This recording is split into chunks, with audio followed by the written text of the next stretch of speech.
Olá pessoal, eu sou o Dr. Frederico Porto, muito obrigado pela oportunidade de estar aqui com vocês e o nosso tema será cérebro, mente e performance. Se eu perguntar a qualquer um aqui que está assistindo, se você percebe que à medida que a vida foi passando, a demanda sobre você foi aumentando, se nós estivéssemos em um auditório, a maioria levantaria a mão dizendo que concorda comigo. Sim, mesmo fazendo a mesma coisa, o mesmo trabalho, você tem a sensação que a pressão sobre você foi aumentando. Acontece que a gente tem uma ilusão de que a nossa capacidade de lidar com essa pressão, com essa demanda, vai seguindo o mesmo caminho.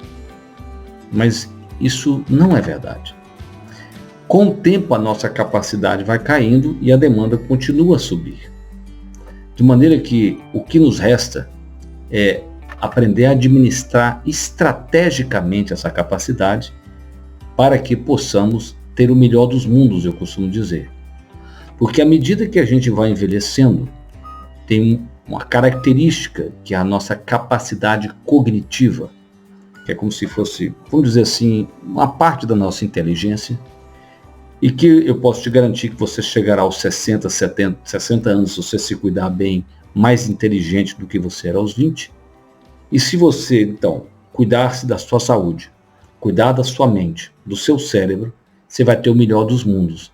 Você vai ter a cognição, a experiência de uma pessoa de 60 com a energia de alguém de 50, 45, quem sabe.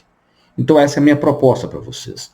Apesar que eu vou falar da mente, do cérebro, a mente é o software, o cérebro é o hardware, eu quero que vocês compreendam que nós temos que ter uma visão integral do ser humano. Físico, emocional, mental e espiritual. Então eu vou falar do físico para cima. Combinados?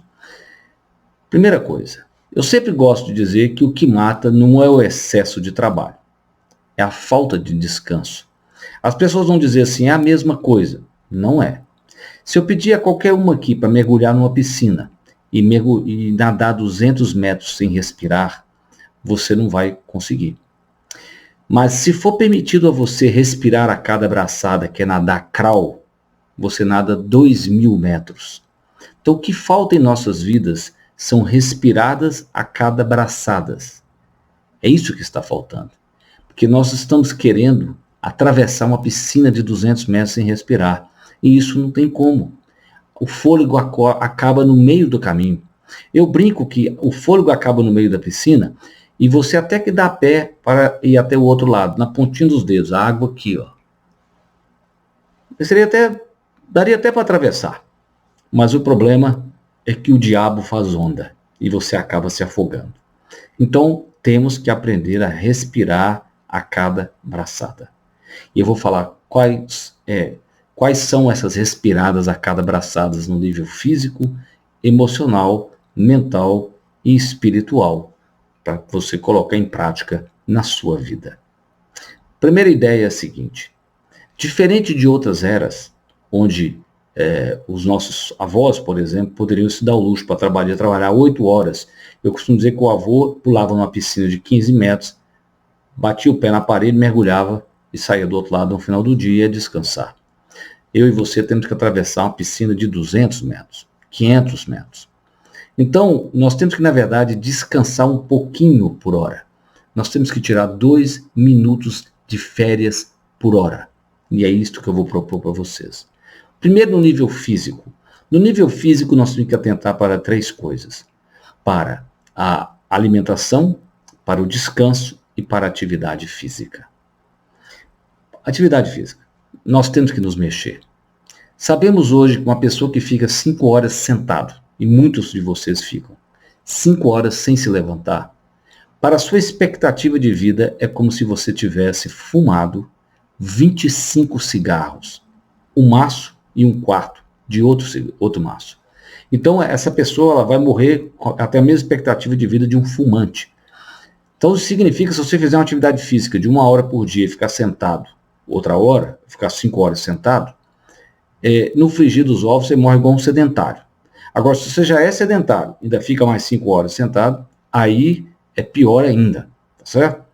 Então, vejam só, 5 horas sentado corresponde a fumar 25 cigarros, porque quando você fica sentado muito tempo, o sangue não circula, tá certo? Não circulando, não tem oxigênio presente para os nossos órgãos. É como se você tivesse fumado. Então, nós temos que nos movimentar dentro do seu limite, dentro da sua capacidade, tá certo? Um pouco é o que é você conseguir. Ande mais, suba escadas, ou o que quer que seja. Em segundo lugar, se eu pudesse aceitar uma única coisa e ir embora, seria uma boa noite de sono. É o descanso. Além das 2 minutos de férias por hora que eu vou propor para você fazer, a gente tem que tratar o nosso sono como uma coisa sagrada. E para facilitar o entendimento, eu vou dividir o trabalho com sono em 3 etapas. Antes de ir para a cama, na hora que você dorme, dentro do quarto, e quando você acorda. Então, dessa maneira, essas 3 fases fundamentais, não é isso? Ou seja, do sono, antes, durante e depois. Então, primeiro, antes. Um dos grandes problemas da atualidade que nós temos é a quantidade de luz que a gente lida à noite. Porque para o cérebro, essa quantidade de luz, especialmente luz de telas de LED e das lâmpadas de LED, para o nosso cérebro é como se fosse dia. Então a gente entende aquilo como se fosse um dia. Então ele fica desperto. E quando você vai dormir, é como se você tivesse acabado de tomar sol, olhou para o sol, o cérebro está ligado, porque tem luz, ele não consegue relaxar. Então a minha proposta para você é que você programe todos os seus dispositivos para a noite. De que maneira? Seu celular, se for um iPhone, você coloca ele no Night Shift. Você programa. Então chega à noite, ele diminui a quantidade de luz na tela. Se você tem um Android, também você pode programar para isso. Aliás, você pode, se não, se baixa um aplicativo que é um filtro de luz azul. Porque a pior parte da luz da lâmpada, da luz de LED, é o feixe azul. Esse feixe faz com que o cérebro pense que seja dia. E no seu computador, você também pode fazer isso no Windows 10. Lá tem um jeito de você programar para que, à medida que o dia vai passando, chega à noite, a tela do computador fica mais creme, mais escura um pouco. Isso diminui a incidência de luz dentro dos seus olhos. No seu quarto, eu sugiro que você coloque um abajur, para ele ficar sempre na penumbra, jamais assistir televisão no quarto. A pessoa me pergunta por quê? Porque primeiro nós temos que dormir no escuro absoluto. Um escuro assim, ó, você coloca um palmo na sua frente, na sua mão, um palmo da sua testa aqui, ó, e você não ser capaz de enxergar. Essa é a escuridão ideal. A não ser que você tenha medo, use essa escuridão. E aquela sua luzinha da sua televisão, procure tampar aquela luzinha. Por quê? Muito simples. Você acha que quando você acorda de noite, quando você acorda no meio da madrugada e olha para aquela luz, primeiro, ela é muito intensa. E segundo, o nosso cérebro primitivo, quando olha para aquela luz, ele não lembra que aquilo é da sua TV. Não. A primeira imagem é de que aquilo possa ser um predador, um tigre dente de sabres ali esperando para te pegar. Então, tampe aquela luzinha com uma fita isolante. Se você tem o hábito de ir ao banheiro à noite, procure ir na maior escuridão possível, evitando de você cair e machucar. Perfeito? E agora, para acordar, qual que é a dica? Todos nós, durante o dia, é como se a gente tivesse uma reserva de um hormônio chamado cortisol, que é o hormônio para lidar com os estressores da vida. Se você coloca um despertador bate-estaca muito alto para te acordar, você acorda assustado. E aí você secreta muito cortisol fora da hora. Então minha sugestão para você é o seguinte, você coloca o seu despertador bate-estaca alto, que você está habituado, e 5 minutos antes você começa a treinar você a acordar com uma musiquinha bem leve. Com o tempo você vai conseguir. E dessa maneira você consegue acordar sem produzir tanto cortisol. E isso é muito saudável.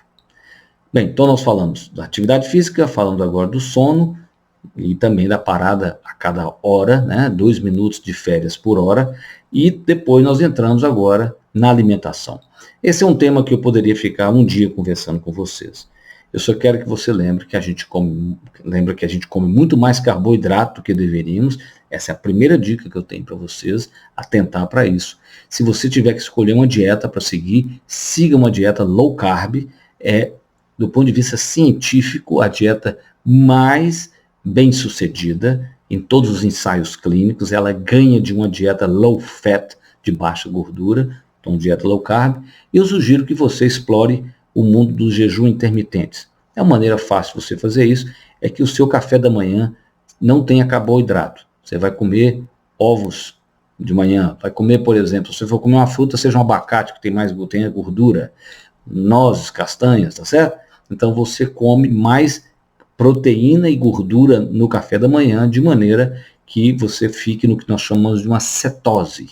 É quando o corpo, ao invés de usar glicose como fonte de energia, usa cetonas. Isso é muito saudável para o nosso cérebro. Então essa é a minha dica rápida, e eu sou um defensor de que tem alguns suplementos que a gente deveria tomar, entre eles ômega 3. Você toma todos os dias uma cápsula de ômega 3, que é uma gordura muito saudável e que na nossa dieta moderna ela está muito reduzida a nossa ingestão desta gordura, que é muito importante, por exemplo, para o nosso cérebro. Com isso nós falamos da parte física e a gente vai caminhar agora para a dimensão das emoções, da dimensão emocional. Se eu te perguntar o que determina os resultados na sua vida, você vai me dizer assim, é o meu comportamento. E é verdade. Resultado e comportamento estão lá fora, eu consigo medir. Mas o que determina o comportamento? É quando eu entro dentro de nós mesmos, a primeira coisa é o que a gente pensa, é o nosso pensamento. Mas se fosse tão simples, eu como psiquiatra só tinha que pedir minha paciente que está deprimida para pensar em coisas boas pelas próximas 5 semanas que ela ia melhorar da depressão. Ela não consegue fazer isso. Por quê? Porque o que nós pensamos é determinado pelo que nós estamos sentindo. Então o sentimento cria o pano de fundo para o que nós vamos pensar. Se você estiver se sentindo mais triste, você tem pensamentos tristes. Se você estiver se sentindo mais alegre, você tem pensamentos alegres. E o que determina os sentimentos são as emoções. Sim. Qual é a diferença de emoção para sentimento? O sentimento é quando é a consciência do estado emocional. É quase como se o que eu sinto do que eu estou sentindo. Tá bem? Você pode, por exemplo, estar com raiva e não estar consciente. Alguém fala assim, fulano, você está nervoso hoje. Você para e percebe que está realmente com raiva. Então o que era só emoção agora é um sentimento. Quanto às emoções, nós temos 5 tipos de emoções básicas, como você viu no filme Divertidamente. Alegria, tristeza, medo, raiva e nojo. Você se lembra? Mas as emoções vão se misturando igual as cores. E alguns pesquisadores acreditam que a gente tem mais de 30 mil emoções diferentes. Por exemplo, você há de convir comigo que entre a raiva e o ódio tem uma escala imensa de possibilidades. Muito bem. Muita gente acha, então, que chegou na emoção, acaba. Não. Abaixo da emoção tem outra coisa, que chama-se a fisiologia. São os dados do meu corpo que me dizem que eu estou tendo uma emoção e não outra. Por exemplo, minha mão sua frio, meu coração dispara, eu tenho um aperto na boca do estômago. Essa emoção chama-se medo, não é isso? Perfeito.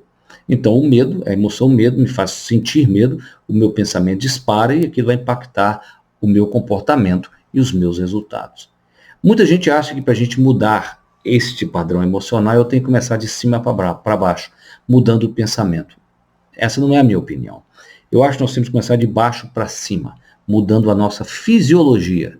Então a fisiologia é aquilo que você muda, por exemplo, você coloca uma música, muda seu estado emocional, você joga um cheiro, uma aromaterapia no ambiente onde você está, muda seu estado emocional. Mas a coisa mais poderosa que você pode usar na vida é a sua respiração. Nada tem esse poder. A nossa respiração, que você não precisa de pensar para respirar, não é verdade? Se você estiver aqui e está respirando, isso é comandado por uma parte do sistema nervoso, chamado sistema nervoso autônomo. Ele funciona sozinho, é autônomo. Ele cuida do batimento do coração, da respiração, da digestão, essas coisas que funcionam sem a gente pensar. Mas a respiração, apesar dela funcionar sozinha, você pode interferir nela conscientemente. Eu posso, nesse momento, por exemplo, respirar mais fundo, não é isso? Eu interferir na minha respiração. Quando eu faço isso, eu mudo, por exemplo, o batimento do meu coração. Quando eu mudo o batimento do meu coração, eu mudo tudo no meu corpo. Então a nossa respiração nos permite controlar as nossas emoções. Não tem como você respirar de uma maneira tranquila e ter ansiedade, por exemplo. Então o primeiro passo é nós entendermos qual estado emocional nós estamos passando neste momento. Então nós temos emoções de alta ou baixa energia, emoções agradáveis e desagradáveis. Então, alta energia agradável. Você está alegre, entusiasmada, desafiada na sua vida. Baixa energia agradável. Você está relaxada, em paz, serena. Nós deveríamos passar a vida aqui, ó. Eu ficava desafiado, entusiasmado, né, lá no meu trabalho, e eu desci aqui e eu descanso. Baixa energia agradável. Aí eu recupero, respirada a cada abraçada. Recupero, vou lá e sou desafiado de novo. Recupero, vou lá, sou desafiado de novo. Como a gente não cria esses momentos de descanso e de recuperação, nós vamos parar aqui. Alta energia desagradável, ansioso, ressentido, com raiva. E porque você não pode deixar a peteca cair. É isso? Você tem que segurar a emoção com alta energia. E se você ainda não criar esses momentos de baixa energia agradável, né? Emoção de baixa energia agradável, você vai cair num outro lugar, que é baixa energia desagradável, onde você está esgotado, deprimido, você se esgota. Então é fundamental criar esses momentos. E a respiração é o grande segredo. Porque a respiração nos permite ter um descanso profundo em um curto espaço de tempo. Então, é como se eu estivesse te propondo, na verdade, o seguinte: a cada hora você vai tirar 2 minutos para respirar da seguinte forma, de uma maneira rítmica, suave e abdominal. Sim, vou explicar por quê. Primeiro, vamos começar por ser abdominal. Você coloca a mão no peito, a mão na barriga. Quando você puxa o ar, estufou a barriga. Soltou o ar, murcha a barriga. Por que isso? Porque o nervo mais importante que nos relaxa no corpo chama nervo vago. Porque o sistema nervoso autônomo é dividido em simpático e parasimpático. Simpático tensiona, parasimpático relaxa. O nervo mais importante do parasimpático é o vago. Ele sai daqui de trás da orelha, inerva o meu coração, o pulmão e todo o abdômen, e todo o intestino. E ele passa no meio do diafragma. O diafragma é o músculo que separa o tórax do abdômen.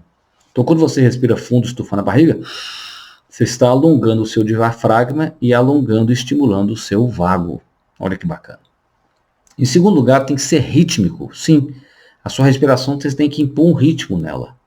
Por exemplo, você puxa 2 segundos, solta 2 segundos, puxa 3 segundos, solta 3 segundos. Ela tem que ser suave, ela tem que ser um ritmo que você faça com leveza. Não adianta você fazer aquele pranayama da yoga que manda você puxar 12, segurar 18, soltar 32. Você faz...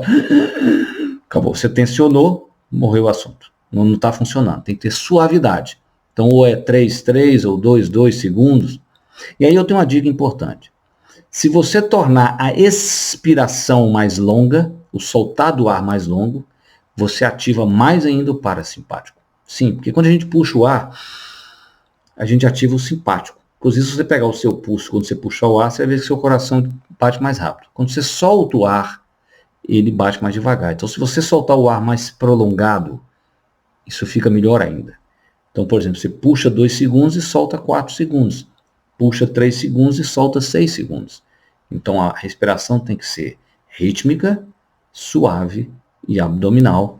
E assim você tem na mão uma ferramenta simples, que quanto mais você praticar, melhor você vai ficando.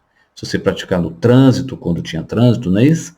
Se praticar em casa, você vai aprendendo a encontrar um lugar, um espaço onde você consiga ficar relaxada, em paz, serena, onde você recupera a sua energia. Tá bom? Perfeito. Então essa é a dimensão das emoções e agora a gente entra na dimensão mental. Então físico, emocional, mental e espiritual, não é isso? Na mente é o seguinte, vamos fazer uma analogia do nosso cérebro. Você imagina a minha mão, isso aqui é a coluna vertebral, a minha mão aqui, ó, quando chegou aqui no meu punho, está aqui na base do crânio. Aqui está o tronco encefálico. É uma parte do cérebro que cuida da nossa respiração, todas essas coisas que eu falei do sistema nervoso autônomo. No meio do cérebro, que é o meu polegar, está o sistema límbico, responsável pelas emoções, e cobrindo isso tudo daquela parte enrugada que todo mundo vê, que é o meu córtex. Perfeito? O cérebro desenvolve de baixo para cima, de trás para frente. Então, desde o embrião. Então, a gente faz assim, ó. Por isso que, por exemplo, um adolescente é mais impulsivo que um adulto. porque ele ainda está desenvolvendo o córtex pré-frontal dele, que fica atrás da testa. Esse desenvolvimento vai acabar com 30 anos de idade. O córtex pré-frontal é a sede das nossas chamadas funções executivas, a parte mais nobre do cérebro, onde a gente toma decisões, onde a gente consegue controlar de uma certa maneira a nossa impulsividade, consegue planejar, pensar racionalmente. É tudo aqui, ó. Então, é fundamental a gente ter essa parte, o córtex pré-frontal ativado. Como eu disse para vocês, a nossa conversa vai de baixo para cima. Então, se você dormir direito, se alimentar bem, fazer atividade física, controlar melhor suas emoções, estar mais relaxado, isso tudo ajuda você a manter o seu córtex pré-frontal bem ativado. É fundamental. Porque se você entrar num estado, por exemplo, de grande ansiedade, é como se você sofresse uma lobotomia, que era uma cirurgia que se fazia em pacientes psiquiátricos graves.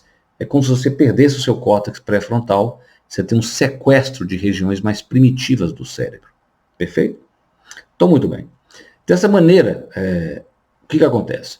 Tem uma coisa importante ser praticada aqui. Quando você pratica a respiração, você fica mais presente.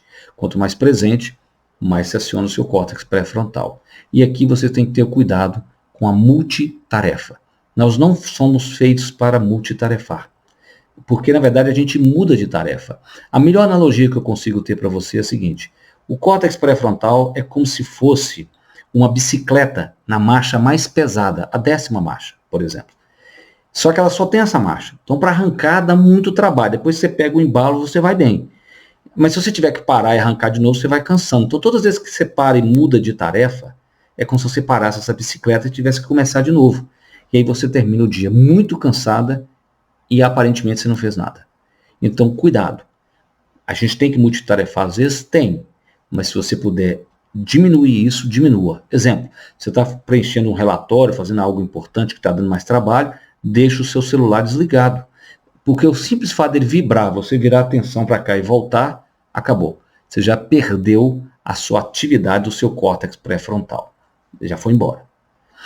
A coisa mais difícil que um ser humano pode fazer é escrever. Não é à toa que se você pegar a rotina dos todos os grandes escritores praticamente da humanidade, eles escreviam durante 3 horas, eles ficavam 3 horas concentrados para escrever. Não significa que eles ficavam 3 horas escrevendo. Muitas vezes saía dali uma página, uma folha, uma página. Mas era 1 hora para aquecer, 1 hora provavelmente para escrever a página e 1 hora para revisá-la. Tá certo? Ou seja, de tanto trabalho que dá focar, de tanto trabalho que dá. O córtex tem que ser aquecido. E essas interrupções contínuas que nós estamos tendo agora, isso piora muito a nossa produtividade. Porque para produzir coisas de qualidade, nós precisamos ser capazes de entrar no que se chama de trabalho profundo. Trabalho profundo. E isso é só com concentração e você não sendo interrompido. Perfeito? E aí, evidentemente, a gente entra na próxima etapa, que é a etapa da dimensão espiritual. A dimensão espiritual é quando você dá um significado maior à sua existência. É o que você quer deixar como legado. É quando a gente pensa no futuro, muito à frente, e pensa no que nós queremos deixar de lembrança, qual o nosso propósito, como que a gente vai te entregar para a humanidade. E eu digo que isso é composto de 4 dimensões. É uma dimensão do que você gosta de fazer, que é a sua paixão, suas paixões. O que você faz bem feito são seus talentos, nem tudo que você gosta de fazer você faz bem feito. Você tem que alinhar isso com as necessidades do mundo. Então, o que eu gosto, o que eu faço bem feito, o que o mundo precisa. E isso tudo tem que ser ancorado em valores universais. Os valores respondem à pergunta, todos ganham? Porque tem que ser algo que você tem que deixar para o mundo, que some ao mundo, não é isso? Você não pode prejudicar as pessoas com sua paixão, o seu talento. Senão você fala assim, ó, eu adoro vender, sou um ótimo vendedor e o mundo precisa de cocaína, então eu vou vender pó. Não. Você não vende pó porque, do ponto de vista de valores universais, você está impactando negativamente o mundo. Então você tem que ter este raciocínio. Tá bom? Então com isso nós falamos primeiro do físico, falando de atividade física, descanso e alimentação, falando das emoções, não é isso? Falamos da dimensão mental, falamos da dimensão espiritual, e a minha dica final é a seguinte: Tudo que eu falei tem a ver com hábitos, não é verdade? Mudar hábitos. Você sabe disso. Quantas vezes você começou uma dieta, quantas vezes você começou uma atividade física, quantas vezes você procurou aprender uma língua e desistiu. Então, a minha dica é muito simples.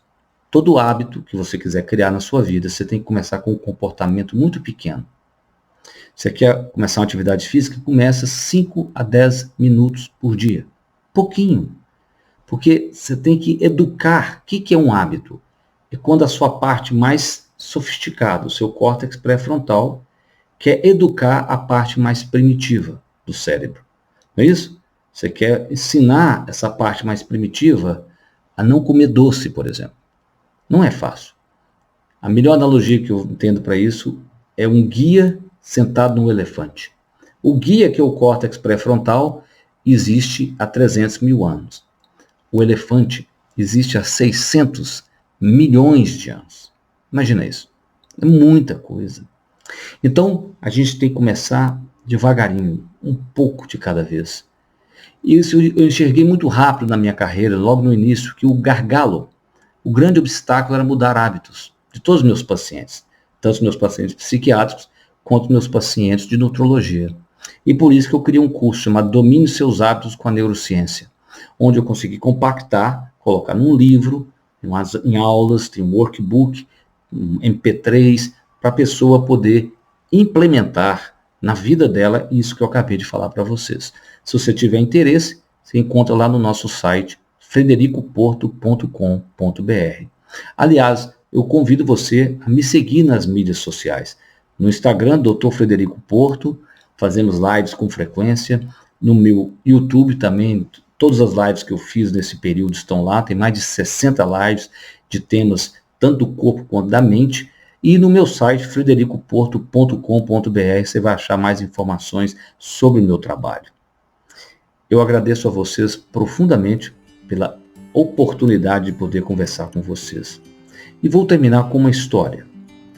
Dizem que num lugar muito distante, um pombo pousou ao lado de uma coruja no galho de uma árvore, num dia que nevava muito. E para puxar papo com a coruja, ele falou assim: "Você tem ideia de quanto pesa um floco de neve desses?" A coruja disse: "Quase nada, insignificante." E o pombo contou: "Pois é, no ano passado, no inverno passado, eu me encontrava pousado numa árvore próxima a essa onde nós estamos, pousado num galho, igual hoje nós estamos. E eu comecei a contar os flocos de neve que caiu no galho onde eu estava, naquele dia que estava nevando muito. Eu contei 3.999 flocos. Quando caiu o floco de número 4.000, quase nada insignificante, o galho quebrou e eu tive que sair voando." Quando o pombo terminou de falar aquilo, um floco de neve insignificante caiu no galho onde os dois estavam. E esse também quebrou. E eles tiveram que sair voando. Nós passamos 28 minutos juntos. Quase nada. Insignificante. Mas quem sabe não seja o floco de neve que estava faltando para quebrar seu galho. Eu espero. Um abraço e até uma próxima vez.